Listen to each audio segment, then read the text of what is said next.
अभी विश्व का सबसे बड़ा आयोजन कुंभ मेला हुआ।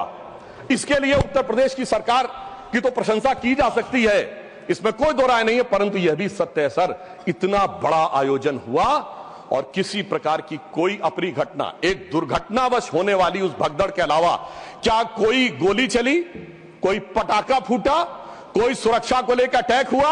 यदि यह नहीं हुआ तो मैं मानता हूं इसके लिए सुरक्षा एजेंसियों की सतर्कता और उसके लिए गृह मंत्रालय की जो सजगता थी वो भी बधाई का पात्र है। और वैसे मैं एक शब्द और कहना चाहूंगा सर, जो कुछ कुंभ मेले में दिखाई पड़ा था उसको कम से कम मैं निगेटिव बात न कह के एक पॉजिटिव बात कहना चाहूंगा। अनेक विदेश से लोग आए, 66 करोड़ लोग आए, लाखों लोग विदेश से आए, 73 देशों के राजनयिक आए, 100 से अधिक लोग आए और वो आकर यहां देखकर क्या चौंक जाते थे सभापति महोदय।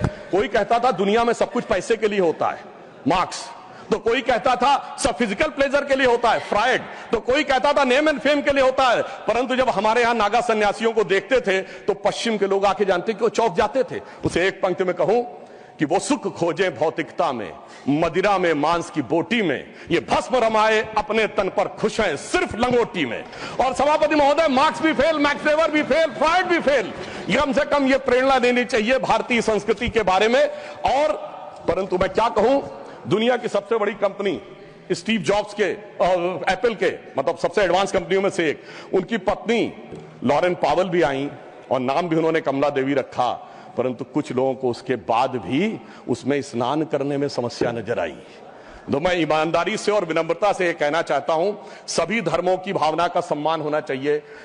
गंगा जल का सिर्फ सम्मान हमारे धर्म में नहीं है, काबा में भी एक आबे जमजम है और वहां के जल को भी वैसे ही पवित्र माना जाता है और माना जाता है कि उससे पाप कटते हैं। जब आप वेटिकन जाते हैं तो पोप भी आपके ऊपर जल छिड़कते हैं और कहते हैं this removes you from all the sin. मैं चुनौती से कहता हूं, इनमें से कोई किसी के बारे में बोल सकता है? सबका सम्मान करिए परंतु सनातन का अपमान मत करिए। मैं मानता हूं कि इरेडिकेशन ऑफ सनातन धर्म आपका विचार है, परंतु उसे कम से कम अपने राजनीतिक वक्तव्यों में आप आने का प्रयास मत करिए।